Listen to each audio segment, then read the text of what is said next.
Welcome to Fourcast, where we review movies. You dig? Sucker? Yeah, turkey. I'm glad you tuning in, suckers. But anyway, Yeah.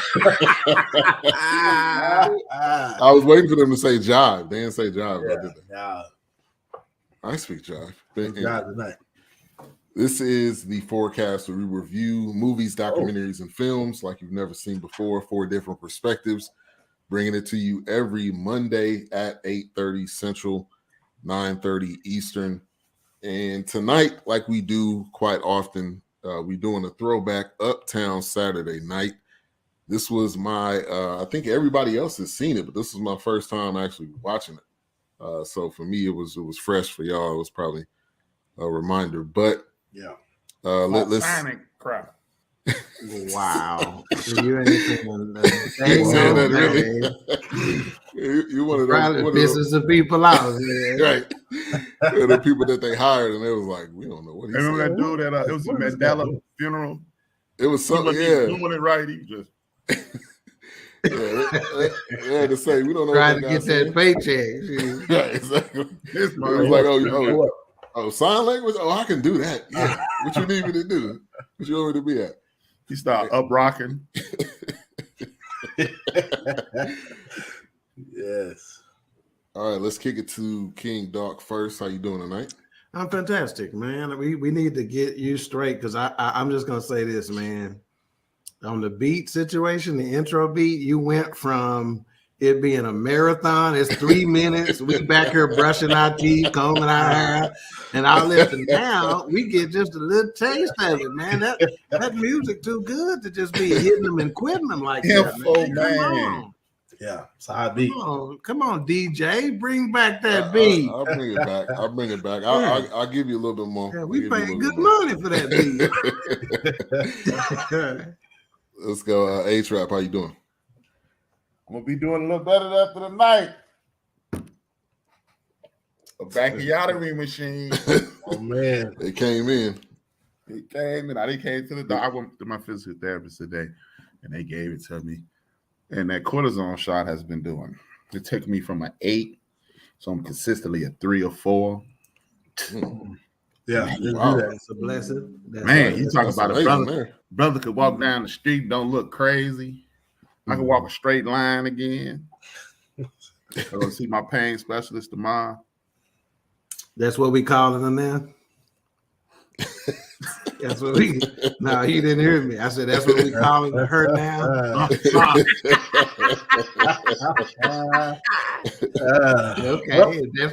if that's the terminology we're using in 2022, I'm with it. Hey, she better get on top because it ain't nothing. God, dog, go to the next. Man, go. Your turn. This is a family show, man. Hey, it's too late for that. On top of the pain. It's too late for that. Look, it ain't even. What time is it? 8:34. Wow. Hey, your boy out of it, man. I'm telling you. The kids in bed. Yeah. So on that note, Follow we'll see up y'all with that next one. week. Yeah, really. We'll see. Close it up. Bring that beat back. Closing up shop. Oh man. Go ahead, Wilkes. Oh no, I'm good. No, I'm doing all right. We ain't gonna say shit after that. Hey, I'm good. Yeah, just roll it. Yeah, just roll it. Yeah. I'm influenced by mayhem. Wilkes, didn't I see you post something? What you cooked this weekend, man? I saw something that I did steak burgers this weekend. So that's a steak. Oh yeah, that's what you posted because you had the tomatoes and the onion, all that stuff. Yeah, the fixings on the side. And that boy looked good too. Why? What's that? That boy. Oh, bird. yeah. That was my good. granddad used to say that barnyard pimp looked good. Yeah, that yard bird, man. That was good. It turned out good. Yeah. All right, let's get to some shout outs here. DJ Knox, Front Ground Records in the building. Thank you for tuning in. Man, also, we got from Chicago to Dumb Mast. He says, yo. Thank you for tuning in. Dumb Mast. You can't help him with that, Adrian. Dumbass. Because he's strong. That's what I said. It might be Dumas. Looks like Dumb Mast. How we do? Maybe you I'm a trying not to dumbass say. because I thought that too. Maybe you trying not to say ass. Maybe that's why you put it like that. Chief Rocker, Vernon Ricks in the building. Thank you for tuning in. Rocker. Miss Charlotte Wilson. Charlotte Thank you Wilson, for the tuning in. best voice that built for this network. I will. Thank you for tuning in. Sean Clinton, aka Information Man. One of the newest shows on BS3 TV. Thank you for coming through, man. This guy does a great job. Very in depth with the shows. So appreciate you. What's the date and time on that? So Sunday at 4 Central, 2 Pacific time, and he goes in depth on this topic. That's good. They'll just be getting up from that after church nap. That's a perfect time. Y'all tune in. Exactly. After going to see Georgia Browns, and they tune in, and you'll be out. After you see Georgia Browns. Wow. Okay. Is it any way we can put somebody out of a place? Can we put Chief Rocker out? He a Giants fan, so he ain't got nothing to talk about. Oh no! Are they even accredited anymore? Do they still got a team like that? Yeah, they're like one of them unaccredited schools that don't have books or buildings. Yeah. Hey! My school used to be unaccredited. They play it. Yeah, I was gonna say the name of your school, but I'm not because they're accredited now. So well, I'll say it. They play at Paul Quinn home field. Lord Jesus. Just joking. Just joking, people. These just jokes. These just jokes. So you guys took me way back to $1.25 double features downtown. Wow. Yeah, and then you stayed for the next one, right? And a cartoon before. Now they still have some. I don't know. They might have matter of fact, it was on the news. There was one in last Plano. Week, and it was on the news last week. The last dollar movie in the area just went away, and that was Hollywood, USA.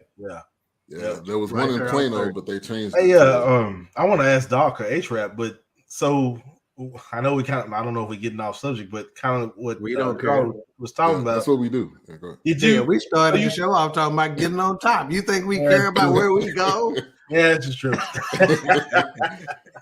So when you went to those movies for the double feature, you only paid for one movie and stayed for the next one, right?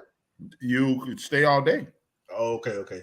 Like back then, I don't know about in Texas, in Chicago, like the movie started at 4. You get there like 4:45 because you stand from 4:45. Then you watch the cartoon in the middle, then you watch the second movie, and then you stay to 4:40 to that point of the next movie, and then you can leave. Oh wow! Yeah, we didn't have. I don't remember specifically having specific double features here, right? I don't know that was a thing in our theaters necessarily, but the going from one theater to the next while you're in there, definitely. I had a quadruple feature. You know what you talking about? Well, we used to call that movie hopping. Which well, we had double features like at the McVicker, Chicago United Artists, The Wood. You just like I went to see I forgot what the name of the movie was. It was a big time movie, and the double feature was Hellraiser. And so you stayed there, watched that movie. Maybe it was a way. Cartoon. Maybe it was a way to get a less, less. Shit, I don't know what I'm trying to say, but a less budgeted movie or something like that. Oh no! These were always. It would be both like of them were big. Top. And I remember we went to see Back to School in 1986. Meet my cousin Vince, my cousin Mike, and this dude named Willie Frazier we used to run with. We went to see Back to School and whatever else was the hit with Rodney Dangerfield. Back to School and another hit. Willie Frazier, that name, he was good at all the sports, wasn't he? He was good at football, basketball, baseball. Willie Frazier. When you name your kid Willie Frazier, that joker can play some sports. It was on He was good. That Willie Frazier, good. What do you make the wings? Chief Rocker, I've watched. Hey, I'm on it, baby. I hadn't started it, but I can't wait. We mainly do black people, but we may need to do Ozark, man. They ain't even got a single black. They ain't got nobody. They ain't even got black curves. When they do the jail scenes, they ain't even got no black people. We can't do Yeah. was a good show, but we can't do it. They want to see you low life. Fantastic show. D Great in the building. Thank you for tuning in. Let's see. Kirby Alexander, thank you for tuning in. A B movie and a blockbuster. So she's saying 3. Oh, a B movie and a blockbuster. Okay. Oh, a B movie. Yeah, That's what I was trying to say. Unless we wasn't doing it legal. We would just pay for one movie. We would go to other movies. But we it'd be like let me try like let's just say Eddie Murphy movies. It'd be like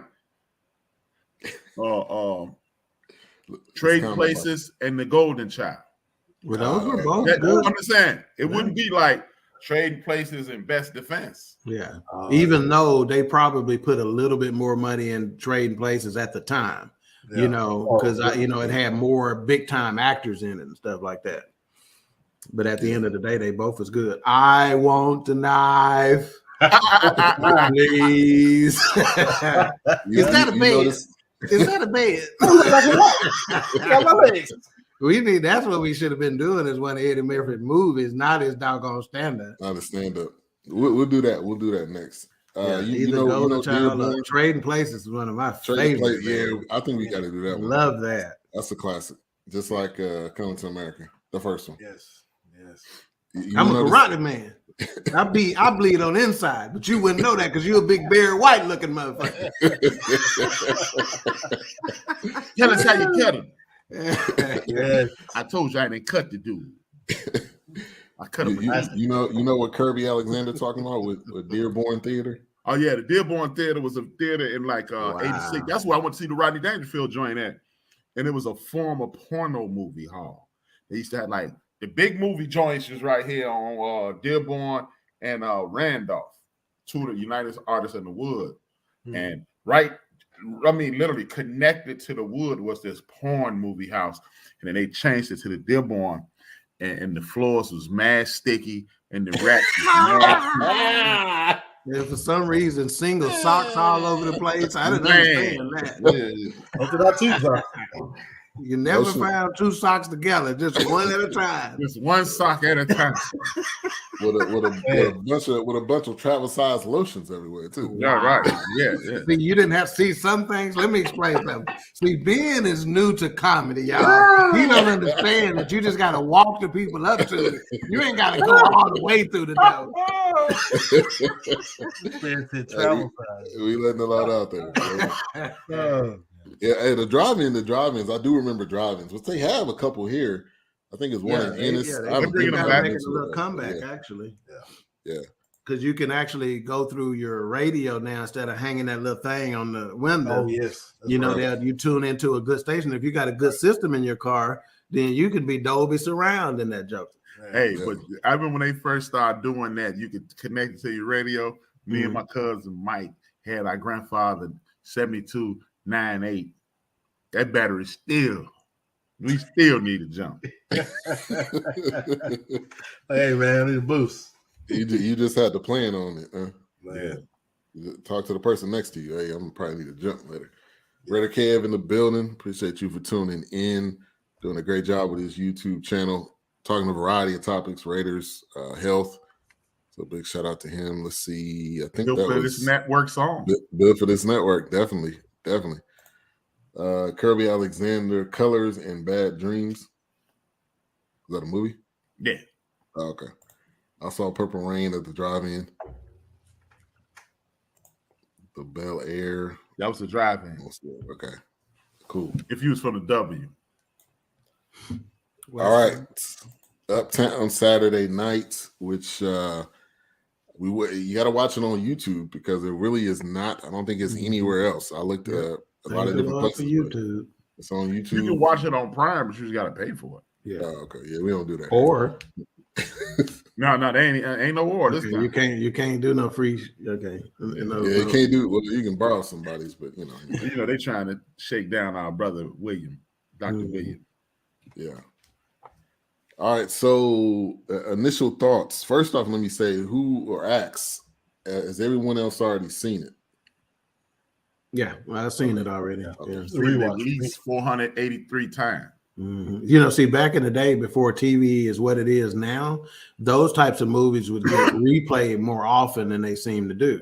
Even though there was no BET, for some reason, still on some of those what we used to call UHF channels, those kind of movies would get played more often. You know.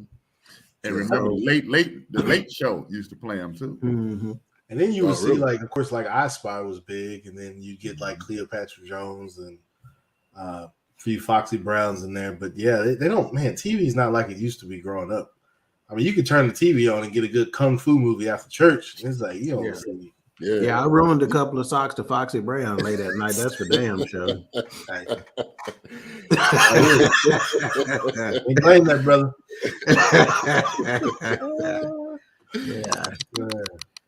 All right. So initial thoughts. I'm gonna kick it off first. It was my first time. I mean, I wanted to, I guess for me, I don't remember seeing Bill Cosby in anything where he wasn't a Huxtable or he wasn't doing clean comedy. So for me, this was not that I can really think of. I mean, Ghost Dad and totally different Bill, ain't it? Totally different. Totally real Bill, baby. Yeah, that's right. That's that Bill that was putting them. My never mind. Yeah.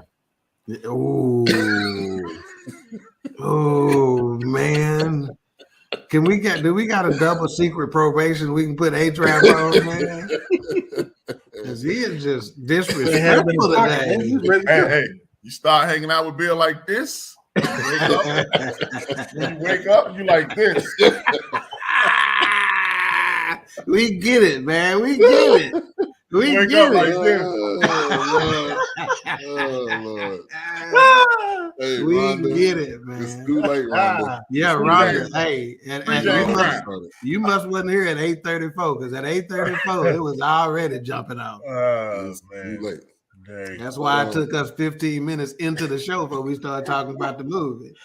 But I was intrigued. I was intrigued to watch it to see, you know, this different type of Bill, but also Sidney Poitier. I've seen a lot of his movies, but I haven't seen this one. So, and then Harry Belafonte, we got to talk about this. That looked nothing fooled me, like, man. I was like, who is that? Is that his cousin? Is that his brother? Every time I watch it, I'm just like, that cannot be Harry Belafonte. Man, the wrong person. It's like they put like grapes. Yeah, it's like they put grapes in his. He did the same thing Marlon did. Okay. Yeah. It's crazy, man. Oh, did you see laughing at something we said? No, the shirt. You know, they're a couple seconds behind us. Right. It is a little delayed. All right, A-Trap. Hey, man, this is one of the few movies that no matter how many times I watch it, it's equally good. Yeah. There is no lull in the well, you're like, man, this used to, and then you go, like, okay, I'll give you a perfect example. When me and Doc were like between the ages of like 7 and maybe 13, it was this kung fu movie called The 5 Deadly Venoms. And every kid in America loved that movie. And then I fooled around and watched it when I was like 20. And I was like,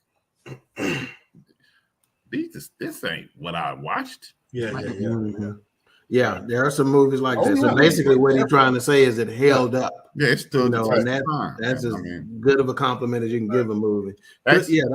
That's where I was gonna go being, because she's 100% right. I couldn't place what I was thinking when I was watching it, but the chemistry that Sidney Poitier and Bill Cosby had in that was very similar, and how they interacted was very similar to how Richard Pryor and Gene Wilder acted in Bustin' Loose and what was the other name?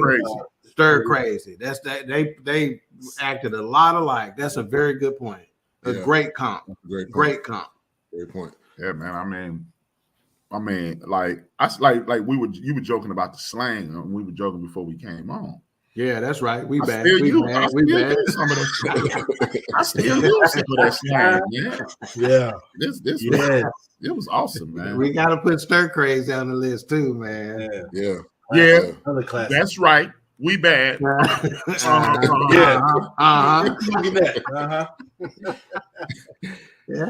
This is, and I think this is one of those two that had more meaning with Poitier just passing away. So I think this that's right. Really good time. We just got wait a minute. We had picked that before the end, didn't we? Yes, indeed. We sure did. Yeah. Rest in peace. It might be our fault. Well, that's Wilt's That might fault. be mine. No. It's You Wilt's. had that one. Hey, Wilt's will speak somebody's name, and then next week we'll be like, hey, didn't you just say Louis Anderson last week? It was like, yeah, I did. Sorry. Hey, sorry, my bad. Hey, like, next week I was on the fries. Hey, on the drive-through. Just like, Charlotte is on it tonight. She is 100% right. What's the prison movie that Penitentiary? We gotta do that, man. We gotta do that. Half dead. Wayne's forever. Half dead. Half dead. Do dirt and simple. Yeah. Somebody better have that on Hulu. I mean, on we gotta that's do that. Hey, that's on Prime. I watched it about a week ago. Prime? Okay, I'm like, where you gonna find that at? Somebody make a list while we Wow. Yeah, Leon Isaac Kennedy. Lick. That's his name. Lick. I got it, Ben. All right, cool. I don't know how to spell penitentiary though, but I'm gonna write it down. Take it back. I'm gonna write down penetrate, then put a Y next. Look, put PJ. One more thing. What was dope about this? What was super dope about this that they'll probably never be able to do again? The star-studdedness. Oh, yes. Yeah, definitely. No business watching it, Charlotte. No business watching that movie at all. But Jane Kennedy. Woo. No.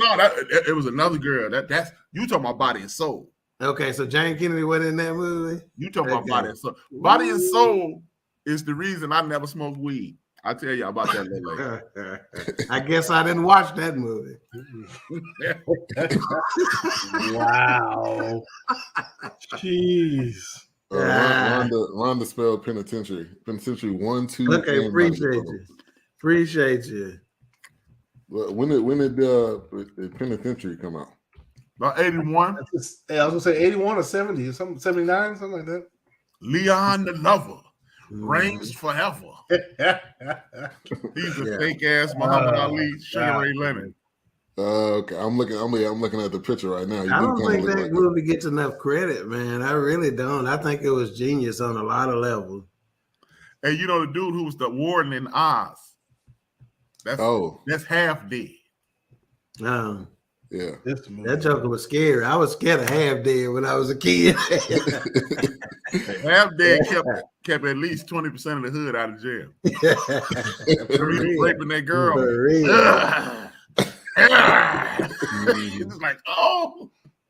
You seen it on one TV or on TV on One? TV? Yeah. Oh, TV One. On TV. I thought he was talking about Oakland. No. Y'all call it Spectrum. Man. Body and Soul, man. Forget Rocky. Oh, okay, it's their cable provider. Right. Y'all call it Spectrum. It was Spectrum down there, but it's on TV. It had this big dumbass box with one button and you turned it on. Oh. That was just on the other night. Yeah. Yeah, forget Rocky, man. Body and Soul, man. All right, shout out to my man Mo Cheese. Thank you for tuning in. Country Roads goes live tomorrow, I believe Tuesdays, X Squad Radio. Okay. All right, Dark. They're not the cast that we met at the June thing. No. Have we got up with those guys? Theirs was Raw. I think it was Raw Radio. Nah, but we need to get with them. Yeah. You were asking me something? Yeah, go ahead. Your initial. Wait a minute. Put that back up there. She an educator. Did she spell antenna right? No, there's not an E there. So maybe she's talking about more than one. This big giant ass antenna. It was like a satellite dish, but it was okay. Gotcha. That you had to sit above the box at your house. Wow. I remember those houses that used to have those giant. But you're talking about the satellite. He's talking about indoor. Yeah, this was above, like you know how your O-ring is. It was about big as your O-ring, and it's set above. O-ring, ain't that birth control or something? What you talking about, O-ring, man? It's a jail term. You talking about the ring? You talking about the ring light? You talking about the ring light? This me, bro. I'm worried. I'm worried.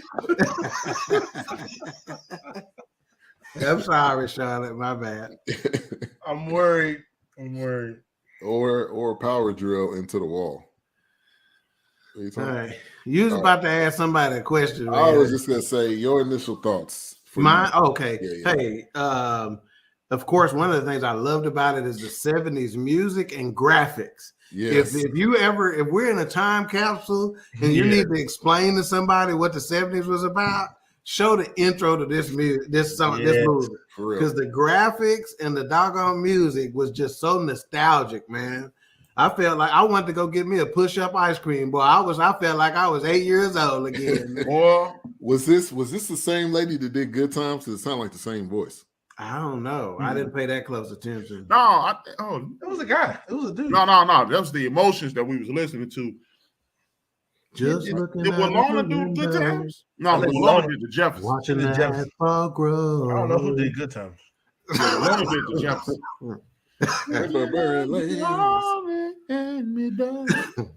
Yeah. Keeping your hands for water. And I promise you, all of us are sober. I don't think anybody's got any alcoholic drinks tonight. I just got the little orange, pineapple, cranberry juice mixture going. Just nothing. I just have Shiner and tequila, so that's it. Oh, okay. So the one that's the calmest tonight is actually the one that's drinking. He happens to be the calmest one tonight. Yeah. I'm just, y'all driving the show of the year dry, and I just got showered, so I'm dry. Wow. I'm letting y'all steer the ship tonight. Charlotte, you're right. They were sharply dressed the entire movie. And you see, Bill Cosby suits and stuff in the movie. You could tell they were trying to establish his character as being the one that was kind of out there, Right. Sidney Poitier was always more conservative, and with the but Bill was about it. Yeah. Bill was in them streets. Was that Bill Cosby? Was that James Harden? On my phone. Wow. Yeah, that's right. That might be James Harden daddy. We need to do James Harden mama. Do you remember feeling woozy about 1989? Man. Do you remember being at a bar with Bill Cosby and then you don't remember nothing? All right, Wilkes. Wow. Initial thoughts. Yeah. When I saw it, I mean, I immediately, growing up with my uncles and, cousins, just them talking about that period, just the way they dressed and how they talked and things like that, and talking about like even the commercials that used to come on with the Afro Sheen. I saw a poster. Yeah, I was gonna say that. So, yeah, that was pretty neat to see that. That kind of like gives you an idea. Mamas and daddies and children too. Stay soft from is good for you. Yeah, I loved it. I like seeing that because I was born in '81, so to see that behind me, to see that reflection of that, and I loved it. It was great. I thought it was awesome. And the scene where he had just went on vacation. And he was sitting at the stoop with all the fellas and, had his hat on. And I mean, man, I love that, man. Loved it. That was dope. Mm-hmm. Yeah. I did think about the Afro Sheen poster in the background because that was, my grandmother used to use that. Living my life like it's golden. Living my life like it's golden. When I thought about it, I just heard a saxophone. Just let your soul. Yes. All right. Old school Bill. Like I don't know if that brought any, because for me, again, like I said, I don't remember that Bill. I remember the corny Bill, if you will. If anybody, this is what I had to say. If nowadays, and again, not so much lately, but let's just say 3 years ago, Bill was a hotly debated subject, right? Mm-hmm. For anybody who was pro Bill, all they had to do was show this doggone movie or the other ones he was in, and they would have been able to win over probably half the crowd that was against him. Don't argue, show the movie, and they remind him he was real black. Okay, exactly. You know what's funny, Ben? If me and you are on opposite sides of the same coin. Mm-hmm. When you were introduced to Bill, I saw that as, who is this? Yeah, that's the same thing I was thinking. Who is this? Exactly. This ain't the Bill I know. He came out with this comedy special. He was in a recliner. Yeah. And he pretty much, that act, it's called Here and Now, Bill Cosby. Okay, it's not the Bill Cosby himself because Himself. Okay, And he pretty much that is great. Give us the chocolate cake. And that is Have you really seen that, Ben?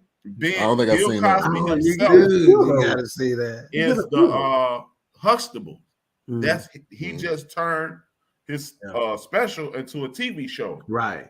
And we all love the special. Oh, and you know what, man? The Fat Albert bill is closer to this Uptown Saturday Night bill than he is the Huxtable bill. That's right. Yeah, Yeah, I remember that. We didn't know like even now. I like the Cosby Show, but I can't embrace it because I saw Let's Do It Again. I saw Uptown Saturday Night. I saw a piece of the action. I saw I Spy. So that bill was good. It's funny how you grew up embracing that bill, and then you looking at the school. I'm with you, A-Trap. That's fantastic point. Yeah. Fantastic point. I'm That's right there. And that another thing, going back to the Fat Albert thing, did he do the artwork for the cover? I don't know about. I know he did the most. Did he do all of the voices? No, he did all the voices because he did that as a thesis project. Okay. Oh, really? He did that as a thesis project for his PhD. If that alone don't tell you the genius that Dr. Cosby got, man. Really. And the fact he was able to do, he did Different World, which was really a college type show, and he was able to recycle people. A lot of these people that we seen on these shows later on were still acting, and I think that goes back to his, him being able to kind of train and get them a chance.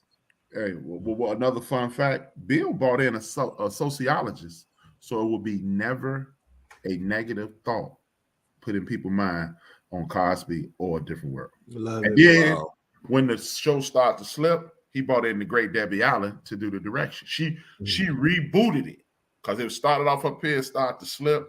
If you watch the very first season A Different World, her last name is Torme. She was in My Cousin Vinny. She was in on Different World. Yep, Marissa Torme. Yeah. So Bill, I mean, his personal life is his personal life.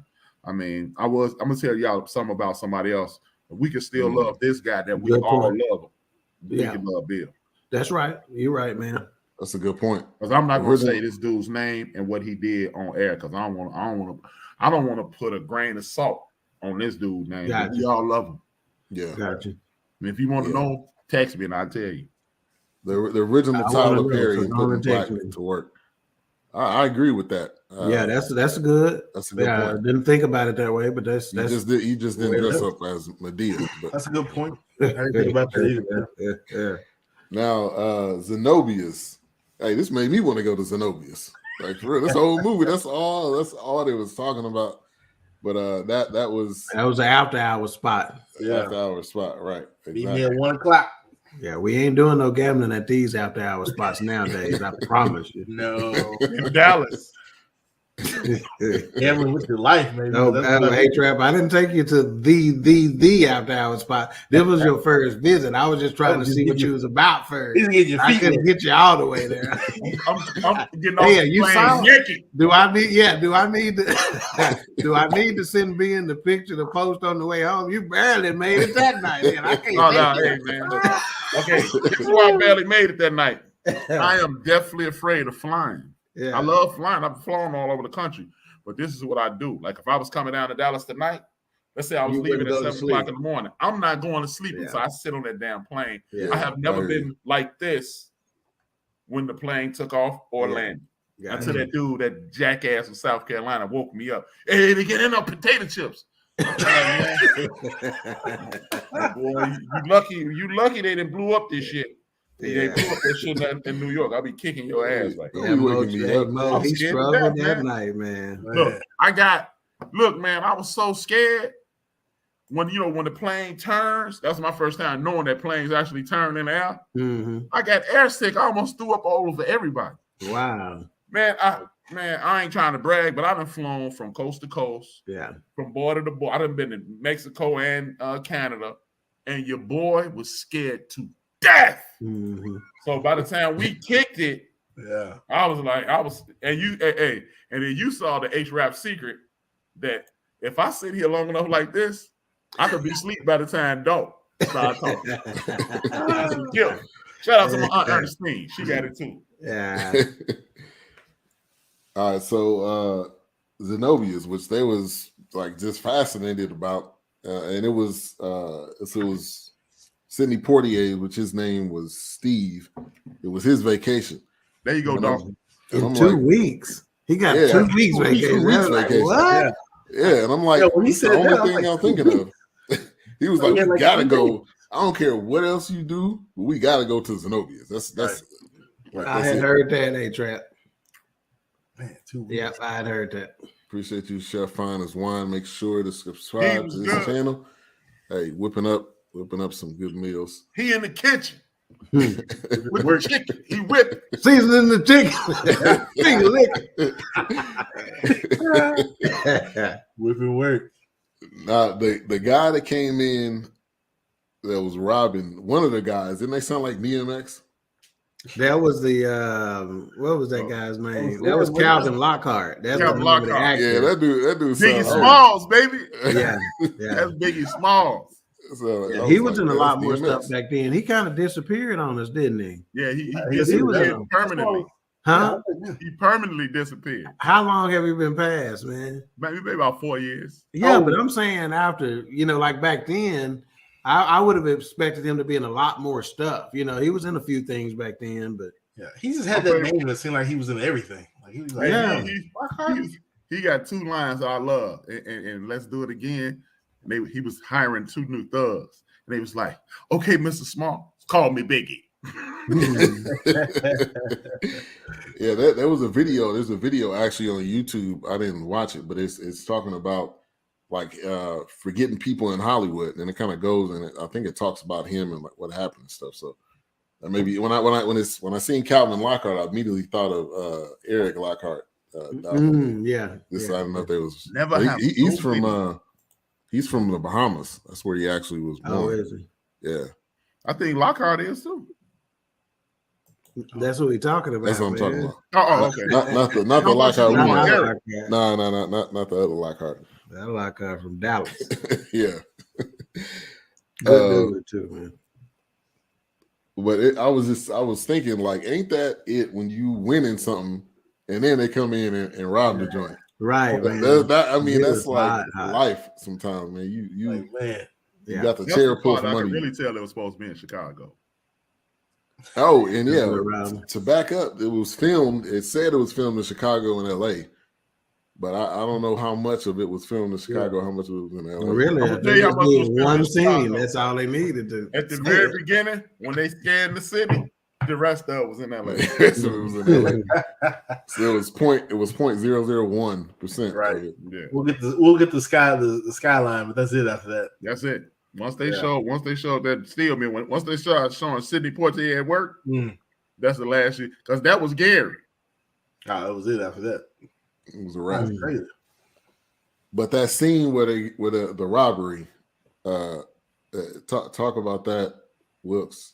Oh, that scene was so crazy because when he came in, I mean, the henchmen in the back, they were just kind of like taking everybody, put everything in the bag, put everything in the jewels. And of course, he took that not a brooch, but he took that necklace off that lady. Yeah. But it was pretty crazy when I saw it because the crazy thing is when I first seen this movie, I was real young when I watched it, but I loved it then and it still held up great. But it was just so weird seeing that. I'm like, he's not disguising his voice. What if somebody gonna recognize who he is? like, man, we know who that is, man. It's like, yeah, but that scene, just seeing that was crazy. How they just like what happened upstairs, it's like you came through. Right. It's like, yeah. That's a good point. Like they just walk past everybody else and was like, nah, we're going downstairs. Don't worry about us right now. You knocked the dude out at the door and came downstairs. I mean, you had like 1,000 people upstairs, right? But it was pretty crazy. That scene was. It was. I thought when I was a little kid watching that, I wasn't sure if that was Sidney Poitier because I was like, where is Sidney Poitier in this movie? Because he's the other boss man, I guess Coleon, whatever. But it was just like I didn't notice him then. But no, it was seen. It was good. I was thinking that too. Were they using other actors for those? Yeah. For the robbers, but I guess not because it was It was still him. Yeah, it was still Lockhart. But the guy when they came in and they were taking the doorman down the stairs, that part when he was just like, yeah, I'm like, he was all big and bad. I don't know what's going on here. Yeah. Don't move, turkey. They about to choke him out. He about to choke him out. Like, man, go to sleep, man. Yeah.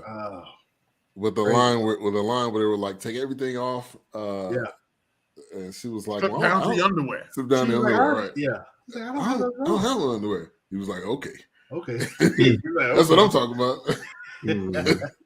Leo, let me get the Quaaludes. Oh, wow. I love that entire scene, man. You got an after hour spot. You got Leggy Peggy talking trash at the site. Yeah, rolling the dice. You got Bill talking trash at the site. Yeah, I mean, I'm talking about. I loved everything. I did not want that scene to end, like the pre-robbery part of it. I wish that part was longer. That was like that was almost like a kind of I felt like it was an improv scene sometimes. Yeah, you know what? You might be right about that. To where they didn't have lines written. They just like, they gave him the idea. This is kind of what you wanted to be like. Yeah. But his talking trash and stuff probably was totally improv. I wouldn't be surprised. Leggy Peggy was hilarious. Leggy Peggy. Change the date. No, the hell you ain't. Yeah. But that made me think like, man, Bill was a trash talker. Mm-hmm. Yeah. Oh, absolutely. Yeah. You had the security guy back there with the look on his face, and that was I love it. You're gonna watch it. You're gonna get in. That scene was great. Yeah, definitely.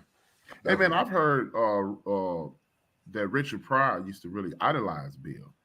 Because I believe that. I believe it. Yeah, Bill has always been the coolest guy in the room. I can see that. Yeah. I believe it. I mean, until he started calling them about all that cussing and stuff. Until he did this. Tell Bill to have a Coke and a smile and shut the fuck up. Yeah, Bill wasn't doing that. He was giving that to the. No, I'm sorry. It's a Rich did that. Yeah. All right. So from that scene, they basically go.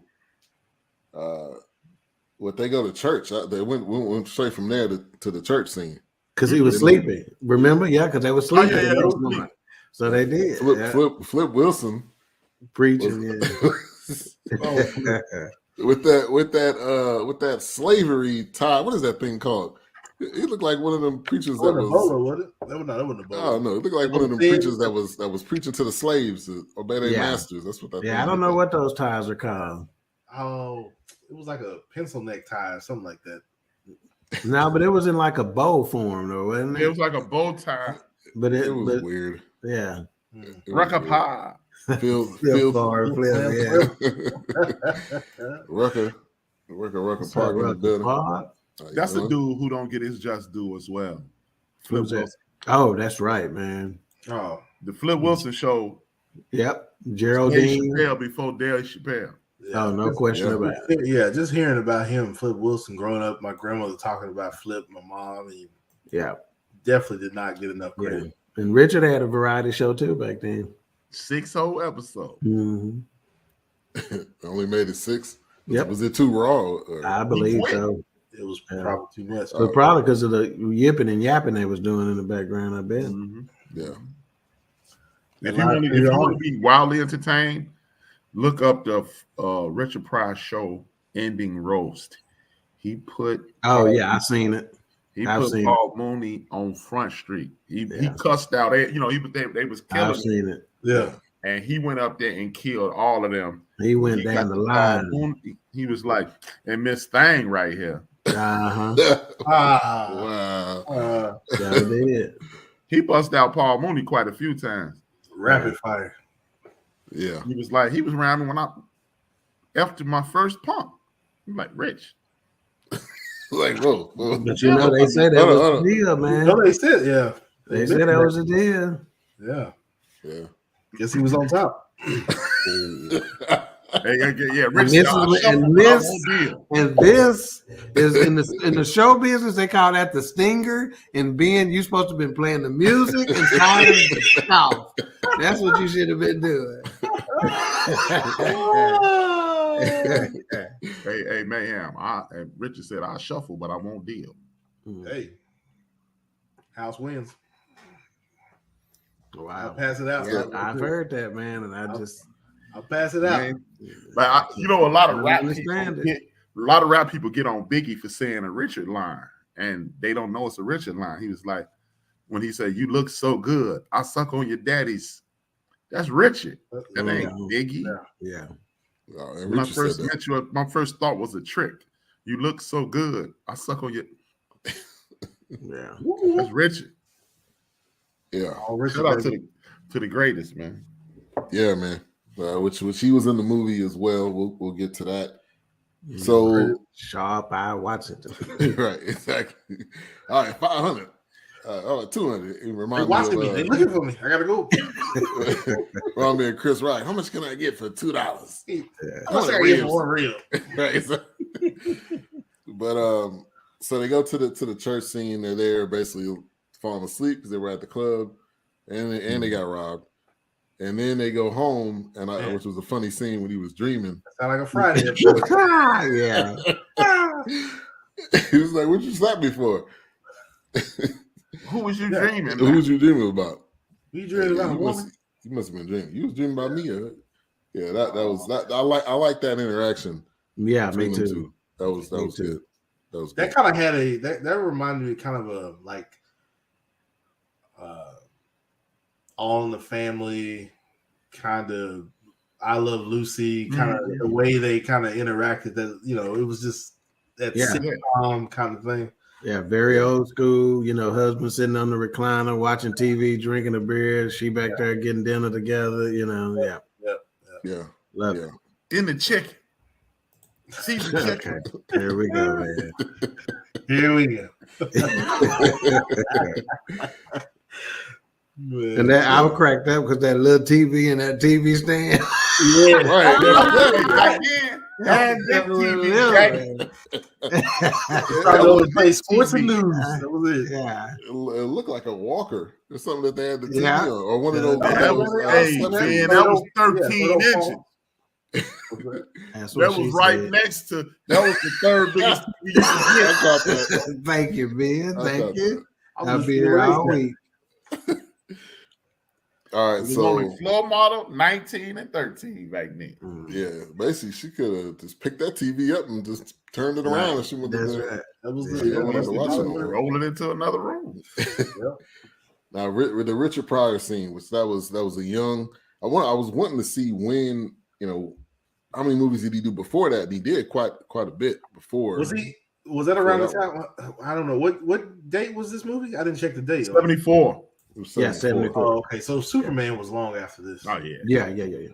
He screwed his name up Superman way after this. Yeah. Wow. He was young though. So we got the young Richard Pryor in this. He didn't have a lot of screen time, but he made his presence. No, he made his presence. Oh, yeah, he was. Icon. Yeah, he played that role well. Matter of fact, really. and I think in minute 16:48, I wrote down well acted. Because everything I'd seen from the actors, I'm like, all of them are killing it. Right. Yeah. So when I was younger and Uptown came on, you knew the next movie was going to be Let's Get It On, Hell Up in Harlem. Was Hell Up in Harlem the third? Man, there was some nasty movies back then, man. That something was with black folks in it, man. I need to watch that movie again. Hell Up in Harlem, Cotton Comes to Harlem, man. Grave Digger Jones, Coffee Jones, Three the Hard Way. I don't see these people. They talk about, like we mentioned, exploitation, but I just think that's just what it was. I think that was the culture. That was the style. So let's do that. Let's talk about, because we kind of talked about that pre-show just a little bit, and we decided to save it. So this is deemed by some to be a black exploitation film. However, a few of us, at least, if not all of us, are of the opinion that it is not. But in order to be able to debate that fully, we need to determine what is a black exploitation film. Right. Right? You know, what is it? What do they call that? Why is it called that? Right? You know, and they say, you know, and it's spelled real funny, you know, because they push the word black and exploitation together, right? Stole that from my man Isaac. Yeah. So what are they saying? Are they saying that it was a film that was making fun of black folks, ridiculing them? Why is it called black exploitation? Because if you just look at the word exploitation, right? That's a negative. Right. That's what I always thought when they use that word, like it was a new Amos and Andy kind of thing. You know? Yeah. So what? Oh, go ahead.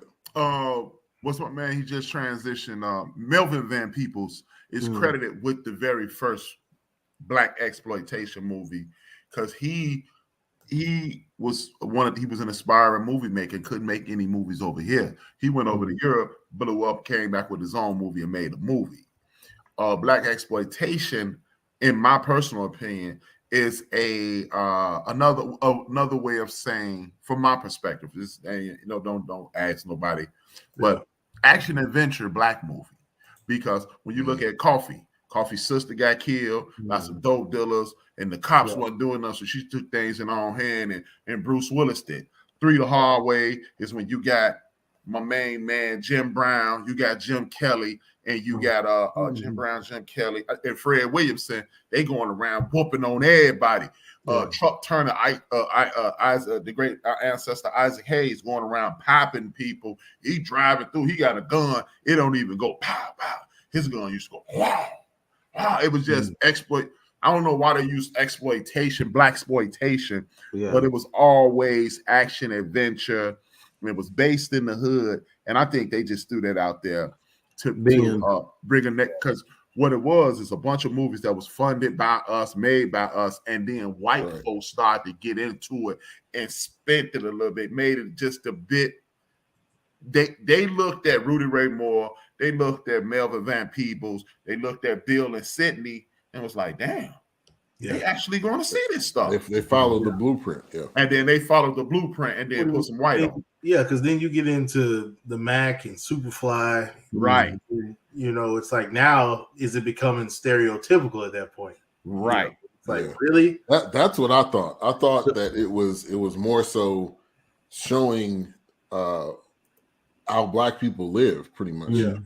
So what did it say? You were about to read the definition on there, being? Is that what you were about to do? Yeah. So what it says is black exploitation is an ethnic subgenre of exploitation film that emerged in the U.S. during the early 70s.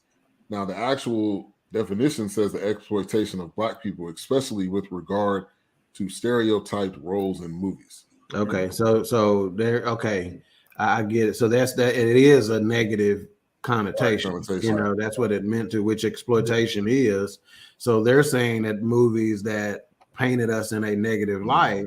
Well, in this particular film, we debated whether it was one or not, right? Well, how can a man who has a job that you get 2 weeks vacation on be viewing him in a negative light? That's not negative as far as I'm concerned. So that leads credence to what we thought and said, I don't know if this is what that would be. I'm sure most people put it in that category just because it's easy. But Now, Charlotte makes a good comment here. Yeah.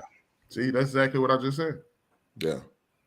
It wasn't. It didn't have a negative connotation. Right. And that's what I said. Like when Superfly came along and the Mac, it was like, oh, look at this black guy. You know, he laid up with these women. He drinking and drugging, and he got the typical hairstyle, and he talking like this, or he lived like this. But it wasn't like that originally. So it's like they just played on that. Like, see, we told you they were, wild and crazy or whatever. It's just. Yeah, like she said, when the white producers got a hold of it, hip hop. I got news for you. Think about this. Let's just think about who we were. And H-Rap, me and you may see this a little differently, but think about who we were back then when we were watching these movies. If they were trying to make these movies in a way that was giving us a negative look at black folks and stuff like that, it didn't work on me. Because I was proud as hell, to see it and watch it, and so. And just to piggyback off what Doc was saying, I was just thinking about this earlier. When I saw Uptown Saturday Night, I was like, man, they look like me. It's like they getting into trouble, they having a good time. They in action roles. We got black superheroes on TV. And things like that. it was just one of those things where I didn't take it as a negative thing, but they were trying to push it off as negative, but I didn't look at it as negative. But to go back to Charlotte's comment, white America is about copying. Like, if we want to be like, what if they actually created? Right. Zero. That's not a heart. That's a zero. Right. No, it's a crooked zero. Yeah, it's a little weird. But then to this point as well, like Black Panther, like a lot of us were proud of that, but there were also some people that took that Black exploitation avenue, saying, well, maybe it wasn't, maybe it wasn't good for us. But to me, that was great. I mean, because there was no Black. I mean, think about it. That degree, there was no Black superhero on the main stage in a Marvel movie. Right. Well, think about it for a second. I mean, let's think about the movie that we just reviewed not too long ago, which is The Harder They Fall, right? Mm-hmm. You know, all Black cast, predominantly Black cast, right? Except for when they robbed the bank and stuff like that. How different is that than what this movie would be, right? In terms of, cast and all that other kind of stuff. And I'm telling you right now, hell, they was robbing trains and et cetera, et cetera, et cetera. But I didn't walk away with no negative connotation. Number one, because we know this was not trying to mimic what Black life is. This was just a movie. When you show it, when you write a movie, when you write a script, it ain't necessarily mimicking every white person's life. Why do when we write a movie, it's got to be mimicking every Black person's life? Right. It's not possible. Yeah. And see, this is why I get it. This is why I stepped away from the sports arena, because I keep telling people, they keep saying things like, I believe that the narrative that Ben was just talking about, they showing this in a negative light. I think that started by mainstream media, right? Mm-hmm. Because if you look at Black Panther, they use a lot of traditional African situations in there. The women creating selecting a king, him constantly talking to the ancestors to get the direction that he wants. And the most important thing is, I always do the fun fact during the show. Fun fact is, if it wasn't for a Black actor and a Black story, we wouldn't have any Marvel, because everybody want to believe Black Panther was the first Black major motion picture with a Black superhero. No, that's Blade. Wesley Snipes and Blade saved Marvel. Right. Blade. So when you don't talk about being all in on Blade, from Blade to Blade Trinity to matter of fact, did I not hear that they was thinking about bringing Blade back? Mahershala Ali is going to be. Yep. See, I think with Wesley Snipes' resurgence, I think it would be cool if they put him in there somehow. Somehow you got to weave him in. Man. He's been like you said, hot right now. They figure out. Blade has this cult following, man. So if you put Wesley in there, you're gonna be guaranteed to get a certain Blade is. People were upset because he was not coming back as Blade. So Blade has a still big following. Yeah, man. Blade was Iron Man basically before Iron Man. Yes. Yeah. I was always God rest his soul, but I was always disappointed in John Singleton for not making Wesley Snipes Shaft. Oh, I could see that. That's one of the coolest brothers in the history of I could definitely see that. Yeah. So let's give a shout out to my boy Robert Townsend from Meteor Man, because it wasn't Yes. Oh, wow. Let's give a shout out to Robert Townsend. I mean, if we didn't have Meteor Man, right? I know how would we know what direction to go? Man. I mean. We know what not to do. Right, exactly. You better stick to this. You should have made the 6 heartbeats, nigga. D. Gray said it wasn't negative at all. Classic stuff. Mm-hmm. That's what I was thinking too. We were Black Belt Jones, baby. Jim Kelly. Yeah, Charlotte. So leave that comment up for a second, Charlotte. That's why we were talking about during The Harder They Fall. We were like, we're back, in a way. And I think about that for a second. We've seen Boomerang. We've seen name these movies, right? So all the Tyler Perry cuts. Right. We saw all these movies and none of them made us say we're back. When we watched The Harder They Fall, I need some more of that. To a man, we're like, we're back. Let's stay here. Let's keep coming with this type of stuff. So again, I think we are right on the cusp of being back at that level. Whether they do anything with it, I don't know. They have to. Well, is there any word of it like up for a Golden Globe or anything? Or? No, you know what? I don't want it to win anything. Yeah. It's gonna win something on the Forecast Awards. Oh, yeah, it's gonna win something. And Charlotte, we are still powerful. I think to a certain degree, we just don't know it. That's right, Ron. Yeah, we are powerful right now. Yeah, our power is not as combined as it was then. See, back then we were more likely to put our powers together. Right. Now, because I think too many people are more interested in credit than they are the result. Like for us, I'm gonna tell you right now, you take right now this entire cast of the Fourcast. We all have proven we can go do whatever we want to do on our own, right?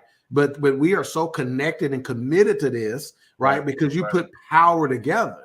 And that's why you end up with what you end up with. So I think that's the difference between the harder they fall. You set egos aside and all that kind of stuff and say, let's put our power together. Because at the end of the day, I guarantee you 9 times out of 10, we are greater together than we are separate. Yeah. And kind of like what Doc was saying, I was telling that to Ben. I was like, a lot of these people that were in this movie, and maybe, I say a lot, but maybe I'm wrong, but a lot of them had cameos in Bill Cosby Show. A lot of them were every one of them. Yeah, they were characters in the Cosby Show. So I mean, like you said, when you put that power together, I mean, I know it right now. Christopher Nolan. If you watch a Christopher Nolan movie, Michael Caine is going to be in a Christopher Nolan movie. He is, whether it's Batman, whether it's some random. Think about what's the white dude name? Happy Gilmore. No, Adam Sandler. Boy, he put his folks in everything. He put his Boy and movie. Quentin Tarantino. Yeah. Rob Schneider is guaranteed to be in a anything. Yeah. So when you put that power together, you trust those people in those places. Like Doc was saying, like you got to put those powers together. You got to be stronger because I want to make the statement again. You're more concerned with the outcome than you are the credit. Right. You want your results driven, result oriented, not credit oriented, man. And it's so funny. It's so funny, like what Doc is saying. It's like when it's just like kind of like what Jesus was saying.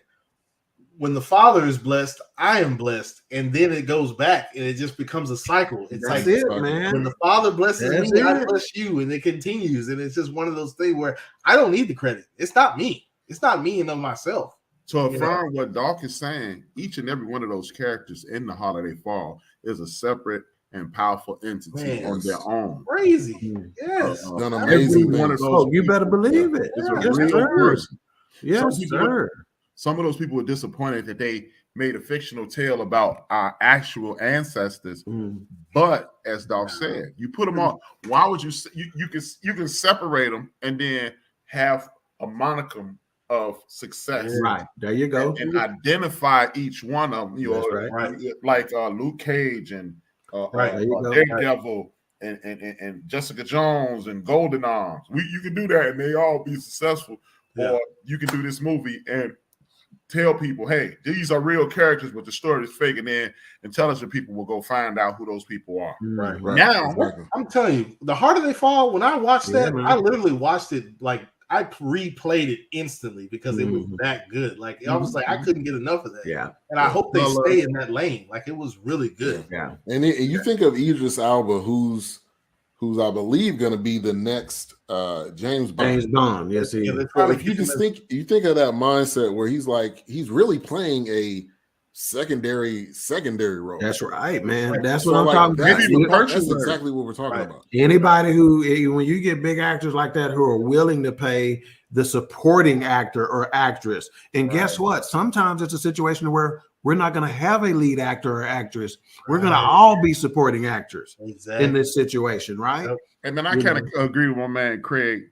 I don't want Idris would be James Bond. Noted, boy. Next thing you know, they're gonna be trying to have a white dude play Shaft, and then I'm really gonna be mad. Yeah, but see, that's the deal. Let them have that name, man. This is the way I look at that, Golden. I won't argue with whether they want it or whether they don't, but to me, it doesn't matter. You can't stop this kind of power is what I'm saying. And especially if it's put together, it don't matter whether you want it or not. That's why I'm not into talking about what the white dude want us to do and don't want us to do and all that other kind of stuff. Because we are not beholden to them. We got to kill him on my phone. I am through, man. I got excited. But seriously, man, we are not beholden to them. Yeah. And again, think about what the Fourcast is doing right now. We have started this conversation on the guise of reviewing a movie from 1964.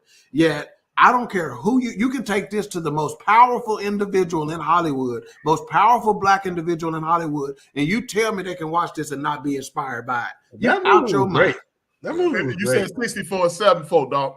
Oh, 74. You take this, they be inspired to no end to hear this thought process on what's going on. And going back to Charlotte's comment and Golden's and kind of putting it together, like that just says how powerful we are. They just want a piece. Right. They're not they trying to take all of it. For example, they just want a piece so that they can use that to build. Think about this. Remember the movies we reviewed where the FBI come and get this one guy to sell out? Right. So think about this. That is continuing to happen over and over and over and over and over. Because they don't want to see that power connect.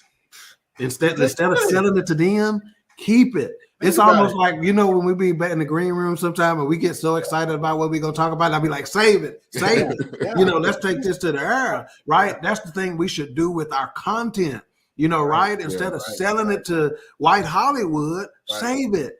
It's like Don King said, don't give away what we can sell. Don't give away for free what we can sell. Keep it for our own. Right. That way we can have more. It shouldn't just be Tyler Perry Studios and they are and maybe one other or two others that we got. We should have plenty of them. We should have a black actor should have enough black options in terms of studios to where they can decide where they're gonna go get a film, done at, Right. No, absolutely. It makes sense. And we got enough capital to be doing that, man. I'm telling you. So Bill Cosby played Brown Hornet. I didn't know that. Mm-hmm. No, he did. It was a segment on the Fat Album. But they had a little cartoon segment, but I think there was one point where he had the live action with the mask on. That's right. He did. I remember that too. Yeah. The Brown Hornet and his trusty pal Stinger. Yes. Shout out to Gino Zapata. He's tuning in, gave us a thumbs up. Also, Theodora Harper, one of the best names on earth, Theodora. Appreciate you guys for tuning in. Charlotte says, yes, together is what I meant. Power is in our DNA, and that's eternal. Thank you, Kendrick Lamar. Appreciate it. Thank you. Facts. Appreciate you, Gino. Definitely Sports Life Productions. You can follow him on Facebook, and I believe what's up, Gino? Good dude there, man. Definitely. He's also on Instagram. Yeah, but don't call him unless you got at least 30 minutes. You're gonna talk, baby. It's gonna be positive. We're gonna shout, we're gonna do an offering, then we're gonna talk to him. Right. I gotta get back to this Stromboli, man. I call you right back. I gotta go with my bath water on fire.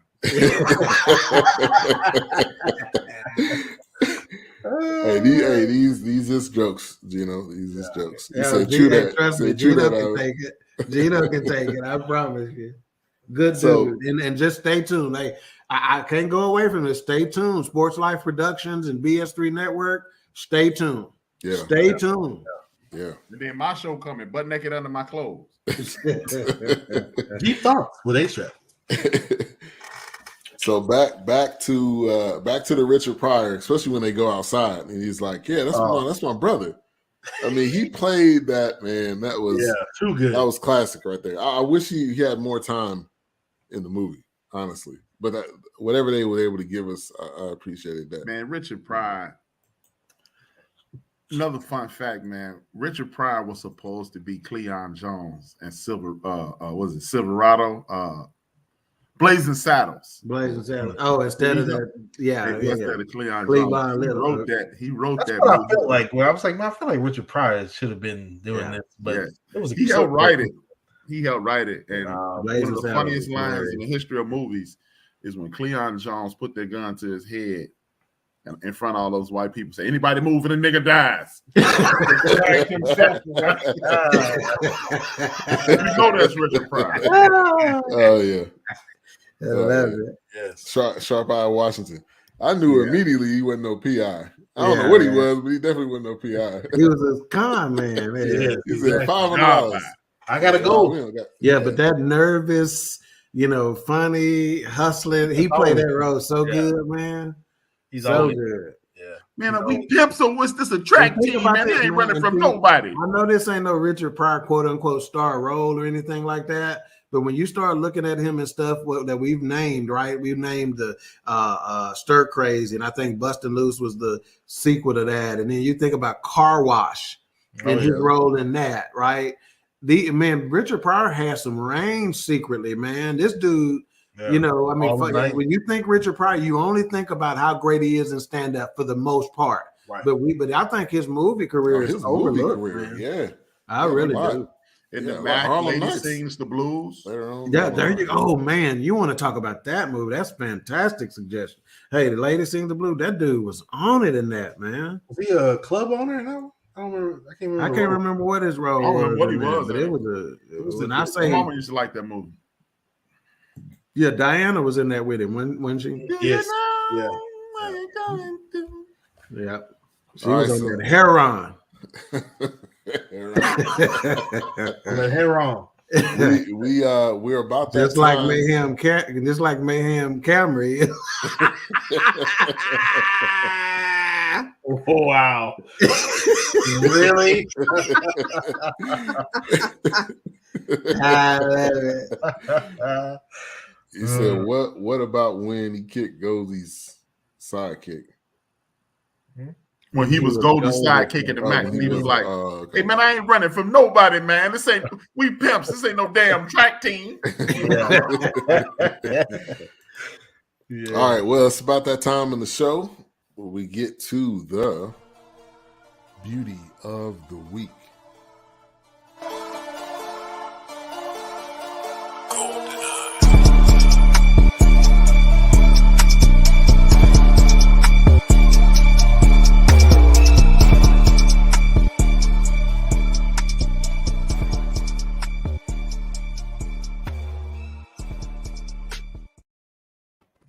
Fire beat.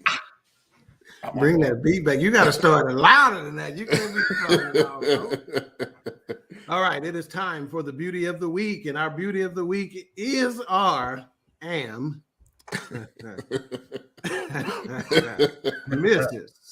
Paula Kelly, also known as Leggy Peggy. Man, you want to bring the picture up for me, please, Mr. Producer, sir? Let me tell you. That is how.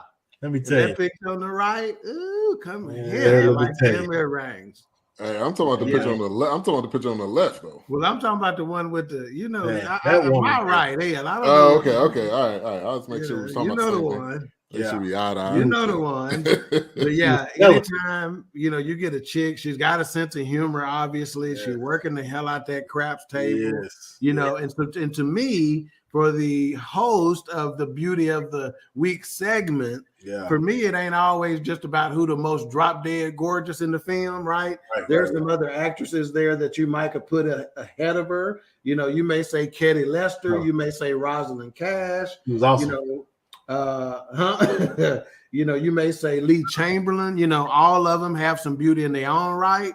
But to me, Paula Kelly as Leggy Peggy. Oh man, she was awesome. Loving it. Yeah, she was loving it. Anybody, you got a chick you can take to the after hour spot? Now, while she was with that crooked politician, I don't know. Yeah. Oh, you know. There you go. She uncrooked him. That she did it for me. And when she was at the table, I said on there, she's acting her ass off. I mean, she played the hell out of that when she at that craft table, man. You believed that was the real deal, man. My favorite role she ever played is when Lamont and Rollo was being African. Brother Tallulah. Yeah. She was in The Woman of Brewster's Place too. I don't remember that. Yeah, she And did it for me, man. And here's a more recent recent picture of her also. Yeah. Rest Very in classy, peace. man. R.I.P. Very classy. Yeah. I get that. Beauty of the week. Wow. Yeah. That's a perfect segue to the congressman, which made me think of I'm gonna get you sucker. The guy that had the dashiki on, but he had the white wife. Well, this fool put on his dashiki and turned the picture around from the white art to the African art, depending on who's gonna be out there. He goes, "Oh, it's one of my constituents. Give me just a minute." See? And a professor on the Cosby Show, I think, or Different World. That's where I remember him from. I know I've seen him or something. Yeah, he's been Roscoe Lee been around, man. Oh, oh gosh. Yeah, he ain't. And he was also Smiling Sam on Good Times. Honest James. Yeah. Oh, and we didn't talk about the brother from Five Heartbeats that was teaching them how to dance. He was the kung fu, the karate dude. Yeah. The little man. Little Seymour. Sliding through the bar. Little Seymour, that ain't. And I'm Big Percy. And it was like, Yes. Man. I was like, what? Hey, man, there was some entertaining. But I think the funniest part with the congressman, when the wife was like, yeah, I met him at Zenobia's. And he was like, whoa, hold on. Wait a minute. We're talking about business out in the street like that, man. Let's try to keep it low key. She was like, nah, they knew you by name. Like she just went down the line. Yeah, that whole scene I thought was funny. Great stuff. Chop. Anything else on that scene with the congressman? Nah, it's funny. It speaks for itself, man. I loved it. And I just felt like this entire movie until the end, Steve and Wardell just kept getting jacked. I'm like, well, just keep getting jacked. Yeah. Getting that run around, man. Have we passed the scene yet when that Joker he got kicked out the club and tried to get back in and got punched right back out? I literally laughed out loud. That was right after, yeah. Funny, man. The funny that was when they was going to try to look for who did the robbing at a after hour spot. It was funny when they went in there. It was funny when they went in there and they're like, yeah, where's little Percy and little Seymour and Big Percy at? Right. Big. Yeah. Y'all saw that. And I ain't scared. Because I'm from the corner, Jack. But another aspect of this movie, man, that we forget about, so that I think they did a really good job of establishing, is that this was factory work, right? Like Mr. Jackson was a factory worker, and around that time of in the country, factory work was common across the country, man. And it's like that's why our grandmothers and our grandfathers and stuff, they were able to work in factories, man, and put together a 30, 40-year career. In the factory, man, and have a nice life, Yeah, easy. And I don't think that's thought of and spoken of enough, which I think they really did a good job of encapsulating that. Yeah, he was excited. And he was excited to get them 2 weeks. He didn't even know he was doing. I mean, think about what he was doing, man. That wasn't no. I mean, shoot, that was a decent job, man. It took some skill to get into that, and it was hard work and et cetera, So I think that aspect of it is fantastic, man. Yeah. And think about it. He wore a suit and tie to the factory job. Yeah. Took it off, put on his stuff. And back then they dressed up a lot nicer just on a regular daily basis. Yep. And then also hats were more common back then than they are now. If you look some of those old pictures, man, you'll look and you'll see everybody had on a hat. Yeah, that was that brim. Yeah. They were clean. They were clean. Yeah. And brim on. Yeah, so with that bar scene, that was funny. And talking about I was thinking Bill Cosby was like the fake gangster in this, because he was standing behind him like, yeah, I got your back. I thought he was about to back away and go out the door. Yeah. Now, he was always trying to fight. Every time you said he was trying to fight somebody. Yeah, I was waiting on him to turn around and leave Sidney Poitier standing there by himself. Yeah, well, you know what? We skipped over this, but one of my favorite scenes, and it was the actual showing of the true friendship of Sidney and Bill in this movie, is when he was like, "Hey man, we going to Madame Zenobia's." He was like, "Man, I can't go. I gotta wait to what's the name go to sleep." He said, "You gotta wait till she go to sleep. You better take control of your house. I'll meet you at 1 o'clock." Yeah, after my wife goes to sleep. Right, exactly. The chemistry was uncanny. And that's another thing, man. Those types of friendships, man, we don't make enough of those these days. You know, they exist out there, right? Yeah. But we don't make enough of them. They're not as visible. And that was a fantastic friendship, man, between brothers. You know, their wives hung out together. They hung out together. Yeah. If you could tell, it's a lot of unspoken things there. Like if one of them went missing, they'd all get together to go figure out where such and such at. You know, such and such ain't came home. You know, instead of her getting mad and getting with the other wife to say, "Girl, you need to leave him," they'd have sent their other husband that was at home, go find him and bring him home. Right, you know, kind of deal. Yeah, no, you're right. That's my wife gonna have to. Oh, my fault. Yeah. And then keep me out of Texas. And I agree, Charlotte. They took pride. They took pride in everything. Yeah. Absolutely. Yeah. And then they go in and Sidney Poitier meets Geechee Dan. I was wondering why didn't Bill Cosby go in there with him? He was just sitting outside. Nah, man, he knew better, man. He was like, "No, man, you go ahead and go in. I'll just outside in the car." Look how he handled big person, little Seymour. Hey, you stay in the car. Right. Yeah. Yes, with Geechee Dan, you gonna get everybody killed. You gonna get the people watching this movie killed. Man, that shootout, man. I'm like, what is the shootout? Pew, pew, pew, pew, pew, pew, pew. Yeah. I was like, man, they had to miss. They were shooting for at least 3 minutes. It reminded me of Harlem Nights when they were shooting all them big guns and that dude shot that with. You don't put that little shit out. Kept looking at it. Hey, what was crazy is the bartender was still holding that case of liquor. Right. He didn't get shot at all. He was just standing there like he was. Yes. But Harry Belafonte, well, I don't know if we talked about this at the beginning, but they look nothing like. I had to look it up to see, is this the Harry Belafonte? Yeah, man. Or is this a different Harry Belafonte? There's another Harry Belafonte. That's what I was thinking, like, oh, dude. I mean, like I said, even when I was a kid, I was watching, I'm like, where's Harry Belafonte? Yeah, they did a fantastic job. So, A-Trap, you said that they did do the same makeup situation that they did for Marlon Brando and The Godfather. See, that's what I was wondering because he kind of had that. I didn't think about it, but that looked just like that. Yep. But here's the thing. This is gonna show my age. Don't know about this. It's this cowboy movie, Ben. The reason I was able to identify that was Harry Belafonte because arguably the greatest cowboy movie in the history of the earth is this movie called Buck and the Preacher. Oh, man, and he looked just like Geechee Dan in that movie. Yes, sir. Okay. So as a kid, I don't see the difference in. I don't know. As a matter of fact, as a child, I don't know Harry Belafonte from there. I know Buck and the Preacher and then Geechee Dan. Yeah, right. Buck and the Preacher is another one. Sidney Poitier was in that too, right? Yeah. Sidney Poitier, this gorgeous sister.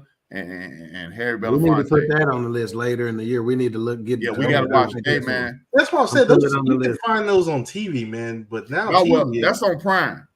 Oh, it's on Prime. Buck and the Preacher's on Prime. No, this is on Prime or Showtime right now. I watched it a couple of weeks ago. It's still dope. Yeah. Hey, man, as a matter of fact, I would urge everybody who ever gonna watch this. All right, Rhonda, we'll see you. Peace out, Ron. Appreciate you. Right now, we'll see you. I would urge everybody who's watching this and whoever's going to watch this, if you are, and you know what, it ain't even cultural, watch Buck and the Preacher. Yeah. One of the greatest movies ever. Yeah. And it means something to us. Yeah. Yeah. Buck and the Preacher means something to us. I'm gonna pull up the graphic. Wasn't Ruby D in that movie? See? Geechee Dan. That is. Yeah. That is. I mean, I think you may be right, Ruby D. Ruby D. Okay, I couldn't remember if it was this one or not. Yeah, but that is Geechee Dan, though. I see. But I think didn't he lose? So that was actually out 2 years before this movie. Yeah. But he kind of lost weight. Yeah, right? Ruby D was in it. Okay. Oh well, that's the lady then. Okay, it was Ruby D. It was Ruby D. The lady is Ruby D then, because that lady, people slept on Mother Sister. Yeah, it did. Ruby D was a stone Ruby D cold fox, Jack. just like Eartha Kitt, man. They was sleeping on him, man. Yeah. Right. Yeah. Eartha Kitt, come through. Come through. But the difference is Eartha Kitt didn't age as well as Ruby D. That's right. All right. Marcus. She was mine. Yes. But man, I saw some Ruby old D? pictures of Ruby D. Oh, Yeah. Ruby Yes, D yeah. is a fox, Jack. Ozzie Davis wasn't crazy, man. Ozzie Davis wasn't Yeah, crazy. yeah. Hey, another fun fact: Double K from B Street. That's Ozzie Davis and Ruby D's son. Oh, really? I didn't know that. Another fun fact. Yeah, Ruby D was, she was all that. Yeah, Ruby D was. Yes. Yeah, you're right. Yep, Charlotte. You making a list too, man. That's again about this show. We not only want you to watch what we're watching, but also watch what you watching. Right. Say that again. Let's let him start over. Get reset. Action. Shit, I need to hear this because he's messing the shit out of this. I said we don't want you to just watch what we're watching, which is Uptown Saturday Night. We want you to watch the other films that we talk about. Okay, gotcha. Yeah, So now I gotta watch Buck in the We not Preacher. only want Take you to two is watch better. what we watching, we want you to watch what you watching. See, now I gotta watch Buck and the Preacher again because I feel like there's Yeah, a reference me too. in Harder They Save Fall. that. We gonna do it. It Save is, that. man. It is. I feel like there's It a, is. that's what I thought. Yes. Yeah. There's a reference in there, but I was I'm like, telling you, man. As great as hey man, please don't receive this the wrong way. Kirby. As great as Harder They Fall was, yeah, it ain't got nothing on Buck and the Preacher. I can believe that. That movie, man. Sidney and Harry. They were great. It was a Western in the true sense of the word. It is a us Western. Yeah. And because a lot of times what we'll do is we'll make a white facing black movie. Yes. Yeah. Yes. We'll just do what they would have done. Right. This movie is us. Mm-hmm. Gotcha. Now, did you guys say there was a reference to that movie? It was like it's almost a prequel. They took some from Buck and the Preacher, and you remember how they shot out our ancestor now. What's his name? Chadwick Boseman on the stagecoach. And when you watch Buck and the Preacher, you would go, "Oh!" I'm telling you, when I watched, because that was like, man, Harder They Fall, and I was like, man, Buck and the Preacher. I need to rewatch this because there's kind of a similarity. We might need to do that sooner rather than later, while the Harder They Fall is fresh on our mind. Yeah, that would be good. But yeah, a lot of people don't realize that Eartha Kitt was the real Catwoman. She played Catwoman. Yeah. Oof. Lord Jesus. Ruby D, man. Ruby D's nice.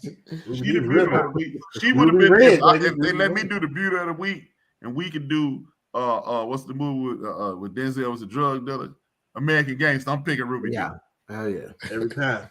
Grandmama Ruby D. Yeah. How about your eyes? Yeah. All right. The loose lip sermon by Flip Wilson. Wow. Yeah. That was funny. That was funny. Coveting other people's husbands, coveting other people's wives. Come on, Flip. Yeah, he went all the way in on that. The devil made me do it. Hey, you know what that was though? Y'all telling people that I'm sleeping with these women up in here. Yeah. Oh, absolutely. Man, Flip was the greatest, man. Yeah. Watch that Flip Wilson show. And then you know what? Flip and Red Fox got a similar past. Flip had this character he played called Geraldine. She was the prequel to Shanae. And Red and Flip said they stopped doing Geraldine and Fred Sanford because Geraldine and Fred Sanford got bigger than Flip Wilson and Red Fox. I believe it. I can see that. I believe it. I can definitely see that. Good stuff, man. Yeah, Geraldine is like Shanae, either mama or grandmama. Yeah. So kind of rounding out the movie Geechee Dan and what was it called? Slim. Yeah. They started working together to get this jewelry, Right. which they came up with a master plan. Hey, at all costs, it was going to get that ticket. Yeah. Jumping off a bridge, I'm gonna get it. Gotta get that bag, man. Standing on top of the car, that was hilarious because it was yeah. And them jumping off the bridge, and it was like, hey, that's a friend right there. Right. Yeah, really. When your boy jump off the You bridge, can't you swim. jump off to get him. Well, first he said you can't swim, and then he jumps off. Yeah, he probably can't swim either. Yeah, that's a friend though. Great you stuff, jump right off a bridge for your boy. Right. Hey, Big Illinois, you better learn how to swim, nigga. Man. Throw a rock down there at you or something. Right. Oh man, great stuff. But back to the point, I think A-Trap or Wilkes made is that when they were in the hospital, the first thing he said was like, "Hey, how you doing?" And then he was like, "Hey, is Wardell okay?" Yeah. So, oh, they're in a different ward. I mean, so they had that camaraderie together. Now, let me ask this before we get to kind of final thoughts. The other two movies, were the wives in there, those movies too? One of them, yeah. Yeah. Okay. Let's Do It Again. They had wives. The same wives? Oh, okay, different wives. Nicole. Was that the? I can't think of her last name. Nicole. She was in Sparkle. Nicole something was Bill Cosby's wife. Okay, so that's Bill Cosby's wife, right? Yeah, and I can't think of the sister's name. She had short hair. And then Nicole Nichols. Nicole Nichols was Bill Cosby's wife. And Uptown Saturday, Let's Do It Again. And she was his love interest in a piece of the action. They said Denise Nichols. Denise Nichols. Now the lady that I can't think of her name. The lady that was, you talk about a great character. Jimmy Walker as Bootney Farnsworth. That was a great character. When they was talking about remaking this, that's a movie, dog. You know who I wanted to be Bootney Farnsworth? Chappelle. Oh yeah. Oh, it would have been perfect. And can Kevin Hart, speaking of remakes, Kevin Hart is working on the Uptown Saturday Night remake. I don't know who's going to be in it. Maybe Wesley Snipes. Let's Do It Again. Jane Kennedy was in it. George Foreman was in it. George Foreman? Uh-huh. Yeah, the grill in there next to him. I feel like George Foreman, wouldn't he? I feel like John Amos was in it. Yeah, Jane. I remember John. That's right. It was damn. Hey, dog. I got one for you, dog. Bootney, Biggie Smalls' side, like his number one lady. That lady. Good Lord, she was Jesus. Yeah. Appreciate you, Lennon. Thank you for tuning in. We are doing great. Yes, sir. As Good. Lennon Crisp. That's an interesting name, isn't it? It is. All right, let's get to some final thoughts on Uptown Saturday Night, throwback edition of the Fourcast. A-Trap? One of my favorite movies. Stood the test of time. I don't want them to remake this. No. You know, it's like Please. I look at this like I look at some songs, like when Stevie Wonder sings As or anything off Songs of the Kid Life. Don't remake that because you're not gonna do it that way. Don't remake no old Marvin. You can't. Don't remake no Luther. Don't remake this. I mean, it'll be beautiful to see these kinds of things. Right. You know, these three words. Don't remake that because you're gonna. What's his name? My man got the cute daughter. Not Bobby Wallman. He died like 1979, 1980. His daughter be killing it now. Oh God, Hathaway. Don't make no Hathaway songs. You better leave that alone, man. Because song for you. Yep. Yeah. I love it. Just leave it alone, and I just don't think they need to remake. Yeah, because you know they're gonna modernize it. They're gonna bring it up to speed. It's gonna be everything does not need a remake. You're right. And this is one of those movies, man. We just keep watching this in its original form. You could probably digitize, make it look better. I have to say, I was the one that I didn't want to see another Coming to America. Really, it was just like just leave where it is. All right, Goldie. I wanted to because I guess I wanted to see what it was going to be like. but I knew you couldn't duplicate it. Yeah. It's gonna be that lure of I gotta watch. We're not gonna get on that tangent though, because we can talk about that all night. Yeah. But so I loved it. I'm gonna always love it. I'm gonna love. This is one of the rare movies that I like it a little more every time I see it. Mm-hmm. Oh, definitely. This is something I'm definitely gonna watch again. Yeah. And for me, growing up, I mean, like I said, these movies were on TV when I was growing up. Loved these movies. My grandfather talking about these movies. Right. What the clothes, the cars, just the way the camaraderie, the way they bounced off each other. I mean, I love watching these movies growing up. I mean, it was great. I mean, I enjoyed it. Anytime I got a chance to buy one on VHS, I bought one. I was like, I had it. Yeah, it was great. Like, I loved it. I've put food back and bought stuff like this. Like, I don't really need these chips. And I don't need these Vienna sausages. Right. And I'm glad that A-Trap mentioned Buck and the Preacher, because now I got to watch that if it's on Prime. I got to rewatch that. It's either Prime or Showtime, Mayhem. Yeah, that's where I was going, Charlotte, with my final thoughts is nostalgia was the term I was going to use. And it reminded me, see, this was the doc that laid on the floor. Twisted around, feet on the couch, like I'm laying on the floor, my feet up on the couch, and I'm looking at the TV backwards and shit. On a Saturday, that's just watching these kind of movies and what it did. But unfortunately, because it was on TV, I think we lost our appreciation for it back then. We didn't really put it in the context that it should have been. We lost some of its greatness because it was so readily available, right?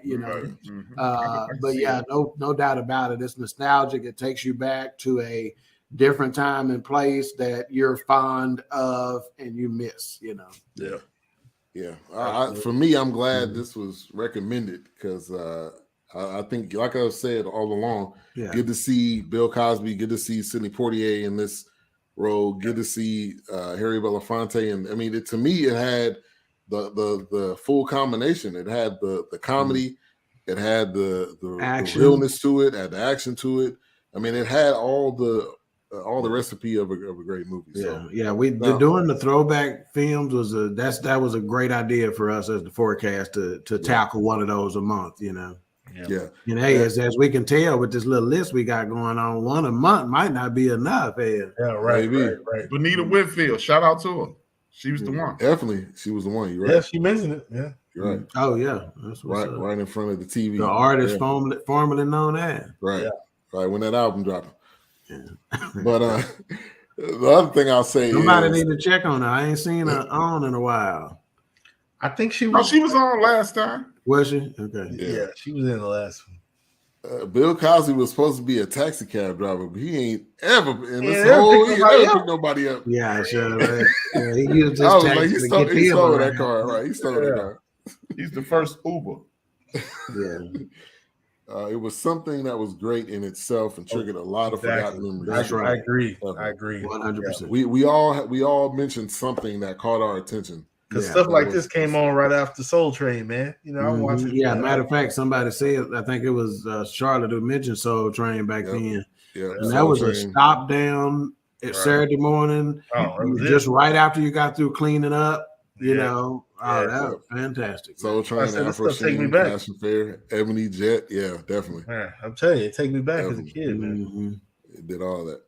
Oh, we never did the documentary on what's the dude that did Soul Train? It's slipping my mind now. Don Cornelius. They have a documentary on him. It's on HBO or Showtime. I think it's on HBO. I don't know which one it's on. That was on HBO. That's right. They did do that. That's right. Yeah, and we did mention that, but we didn't. Oh, what's in the Arthur Ashe documentary? Yeah. Oh, right. I saw. I think A-Trap coming out. Yeah, we gotta get this running. We got to get this running list. American Soul, I think is the name of it. American Soul. It's on. If that's it, isn't that a song? American Soul. I feel like that's a song. Probably somewhere.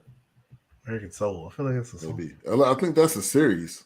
American Soul. That is the series on Soul Train. Okay. On that. Oh, it's a series. Okay. Yes, on that. Let's get to the mics. Let's get to the mic ratings. Doc. I'm gonna give it a solid 4, man. I don't know that I would, go so high as 4.5 or a 5, but it gets a solid 4. I think we got to be careful at being too generous with our 5s. I wouldn't argue with anybody who said 4.5 on it, but I think it's nice in a solid 4 category, which again is above average. That's a very good rating. It's not quite excellent, but it's very good. So it's a solid 4. Solid 4. Okay. All right. Wilkes. Yeah, actually, that's kind of where I am. A solid 4. I mean, from the opening music to the font to the clothes, and just seeing Bill Cosby all bearded up like that, afro, it's just crazy. But the clothes and everything, just how my grandfather dressed, wearing the fedora or wearing the taking his clothes to the cleaners and getting that military crease, and things like that. So it's just that just kind of took me I back. just stopped doing that last year. Sending them pants up by themselves. They jump in the closet. You don't need no hands. Pretty much. Stay flow. What's that? I don't use that, man. Get out of here. So no, I give it a 4. I give it a 4. Yeah. It took me back. Hey, Trap. I'm gonna give it a 4.5. But it's not because it was a great movie. This is a movie that me, my mother, and my sisters used to watch when we lived at 1209 South Racine, apartment 701. Yeah, it is very near and dear. This and those other movies that we talk about, Buck and the Preacher, all those movies we used to stay up on Friday nights, and then Doc will remember this, and then after this went off, and Charlotte will remember it, Wolfman Jack came on Friday night special after one of the greatest voices in all of radio history. So that's why it's just, and then because I didn't really look at the movie because, dude, I could have not watched this movie and gave y'all the same things. So it's just the fact that it is almost 50 years old, equally entertaining. The storyline is fitting for right now. That's why I'm giving it a 4.5. And I ain't gonna lie, man, I was gonna give it a 5 because of, dude, you got the, like you said, the dresser, not dresser, the choreographer from 5 Heartbeats. Oh yeah. You got Big Percy. You got Big Perm. Madame Zenobia. You got so many people that we later on went on to love. Right. Yep. No, true.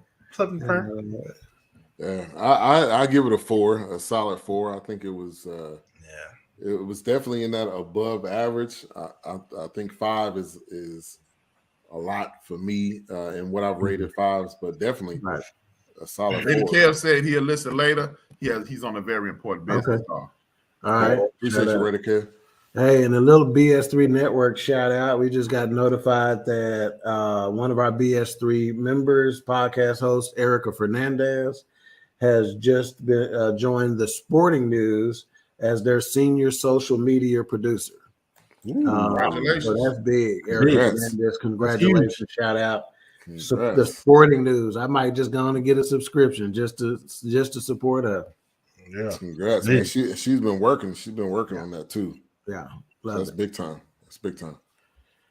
All right. Well, what do we have coming up on Queen 3 and King? We're following up on just a piece of the conversation last week, talking about celibacy. So this is Celibacy Conversations Part 2. We're bringing back Dr. Selena Finchroy Smith, who's the producer of Man Talk Mondays and her own show, Education Through the Eyes of Trauma, or Teaching Through the Eyes of Trauma. And when I say that, and I'm trying to get her to, start dropping that show on BS3 Network as well. And then we also got comedian John Yogi Lewis coming back. So this ought to be a fantastic show tomorrow. So this is going to be hilarious tomorrow. Yeah. Hilarious. And we got a special guest and maybe an announcement or something like that, possibly. So just stay tuned. This ought to be good tomorrow. All right. End of the bench. Oh, damn. I was watching last week with Doc, with the celibacy thing. That's gonna be on fire show, and I'm a celibate. No, Wow.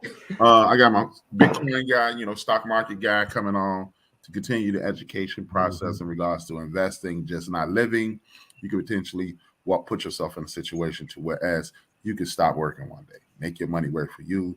I'm also talk about the wealth gap. Hold on, let me go to my list instead of trying to freestyle it off the dome. You talk about what is called cover charges. And what a cover charge is this: they arrest me, beat the hell out of me, or even go as far as to shoot me, or let's just say beat the hell out of me, and I live.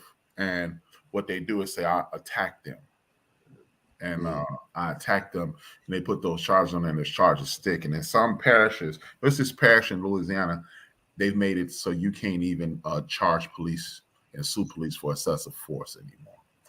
Wow. Profit margins. Profit margins. We can actually combat the profit margins. The profit margins in America are at their highest in 70 years. Wow. 70 years. And Daniel Triplett is accused of killing Brent Mack. This is a man. See, this is why we have to invest in Black media. This is why you have to invest in BS3. This is why you have to invest in Build for This Network. This dude, Daniel Triplett, told everybody, one of his employees, he just left. And then they did some investigation, saw the video camera, and he buried this dude 2,800 feet deep under a sunk. What is it? A sump. What's the tank that sits up under your house for the septic tank? Septic tank. Okay. Buried this man under a septic tank, and the damn judge let him walk for $5,000. Wow. So this is about voting. This is about because if you got judges that's letting people walk on stuff like this, and this is voting rights and things like that, and I have to get more information, but Texas is about to be the blueprint for people who are anti-abortion. And when you control abortion, people think this thing with abortion, hey man, you need to protect yourself. Hey man, you need to be more careful. You just can't get abortion. That's that person's part. I've never been pregnant. Thank God. I've never been pregnant. I don't have the ability to be pregnant, so I don't care what you do with your pregnancy. That's between you and the man. But we must realize these things are pivotal to your rights, because if I can control what you can do with your body, I can control you. And we must start. Look, I understand. I am a person who does not have any faith in the system. I'm gonna say that up front.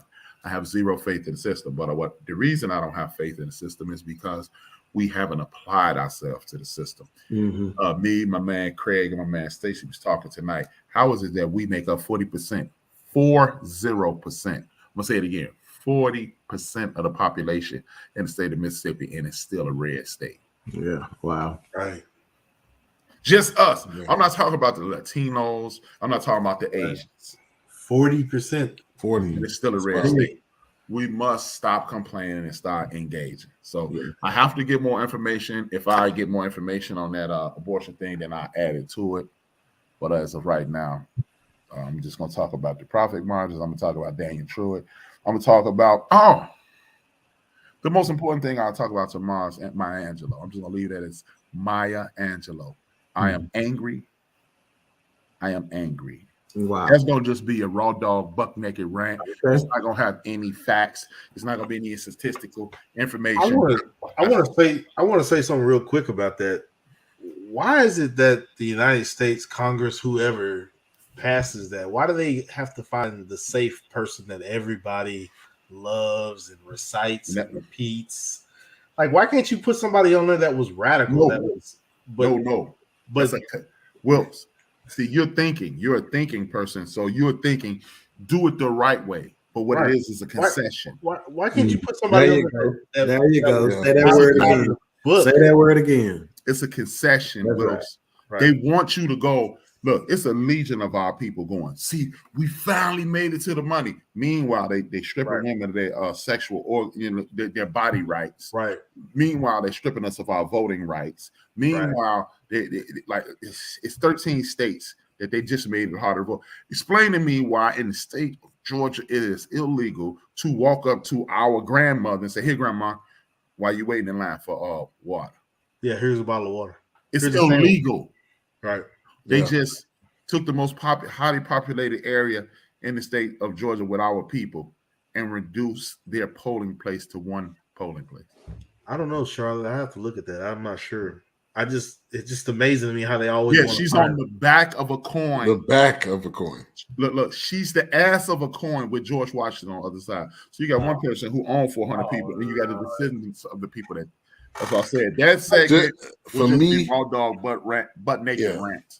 For me, I'm just like, don't do it. Just don't do it. Right, because you're gonna find that person that was well noted, respected, poetic, all this stuff. Why are you not finding somebody that was radical? And as far as what I mean, radical is like a good way, sparking change, making Nat Turner, put Nat Turner on the dollar. That's what I'm saying. Like, they be scared. They be scared. I don't get it.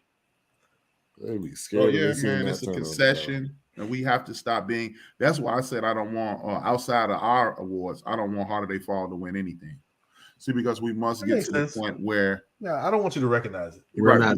We don't need you to recognize us. Like Dolph went on a rant earlier, and I totally agree with him. I was joking to say we got to kill him, but he was right. Why must we? Right. We need to be arguing over which studio it should go to. Yeah, Tyler Perry, Eddie Murphy, Denzel, and Will Smith need to all have their own studios, and then you got to be like, oh, am I going?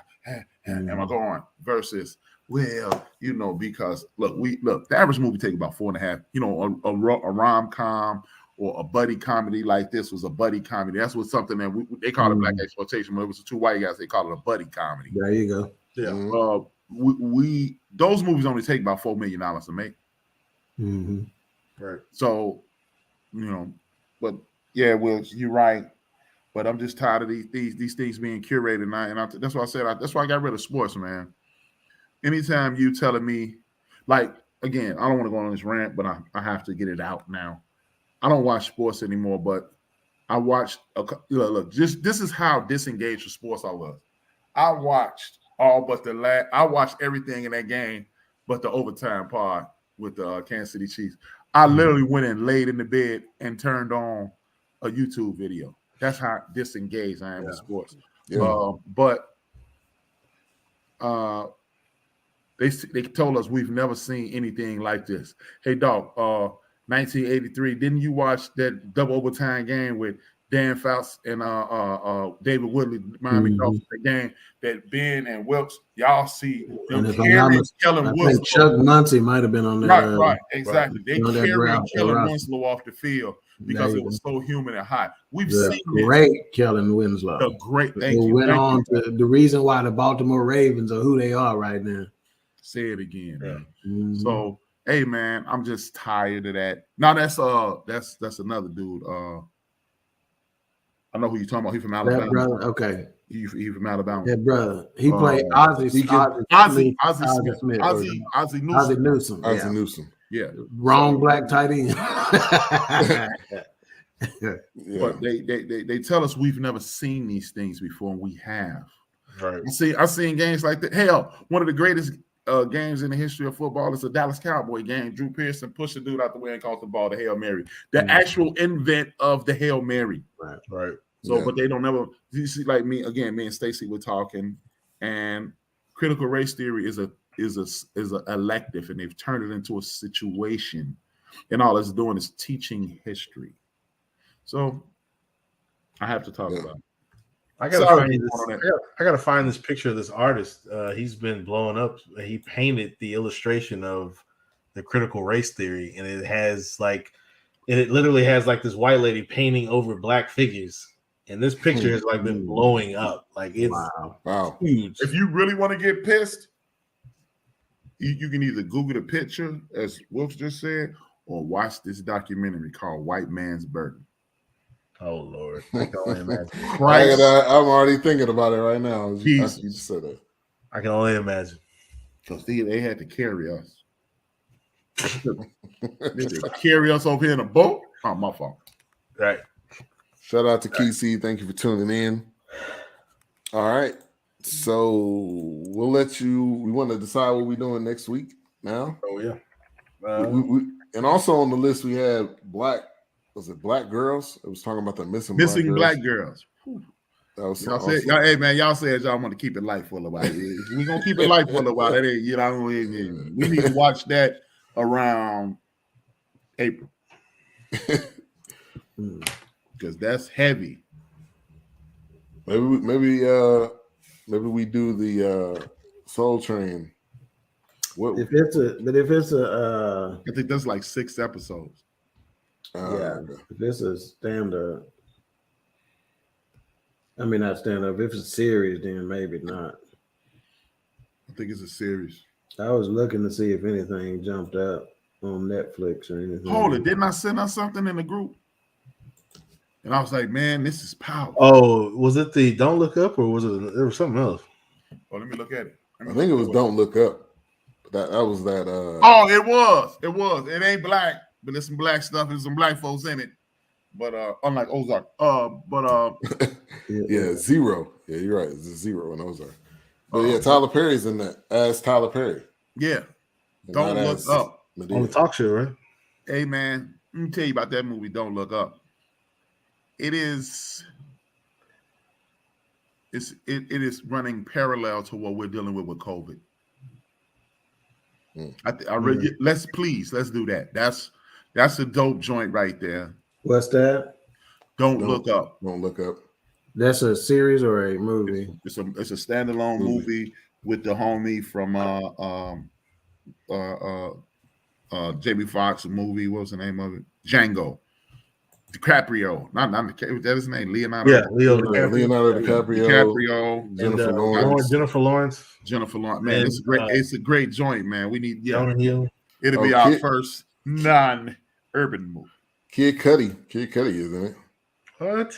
Rob Morgan. They got a pretty star-studded cast in this. Yeah, we could do it. Can we check it out? Kid Cudi is in it. I'm telling you. Yeah, Rob Tyler Perry is in it. What they do in that movie is exactly what's going on with COVID. Definitely check it out. I started it. I got to finish it. I did start it. Did you like what you saw so far? Oh yeah. No, even when I saw the trailer, I was like, oh, I got to watch this. What network? Netflix. It's on Netflix. Okay. Dog, I guarantee you. Cool. You'll love it. Hey man, can y'all find that Jay Prince word for me? DFW's own Ashley Banfield is in it. Oh wow, I didn't know. Y'all remember her? Wow, I didn't know she was there. Ashley Banfield. Yeah. Shout out to my future wife Danielle Monet Pruitt. She just got divorced. Danielle Monet who? Pruitt. Truitt or Pruitt. I don't care what her married name is. She's from Sacramento. She one of the most goodest. I swear to God, she from Texas. She the lady on Law and Order Organized Crime. Woo. Good Lord. Well, I forgot Meryl Streep's in that movie too, right? Don't Look Up. Yeah, they got a lot. Is she the president? A lot of people in there. She the president. Jonah Hill's in it too. And he's the. I like Jonah Hill. Yeah, he's a good actor. Ariana Grande's in it. We can watch a non-black movie so we can trash it comfortably. Anyway, they're gonna be able to do that. Not on this one. Just kidding. We're gonna have to watch Happy Gilmore or something. You can do it. Waterboy. All right, get him out of here, man. Yeah, man, y'all already know, man. We get the salute to Reggie O'Shea. Rest in peace. Salute to Craig Smith, man. Y'all already know how I end every show. Dream those dreams, and man up a woman up and live those dreams. This life without dreams flows in black and white. Life with dreams flows in texture, color, and surround sound. And anybody that don't know, you about to find out. If I owe you something, I ain't got it. And if you need it, get it from God. Peace. We'll See see y'all you next week.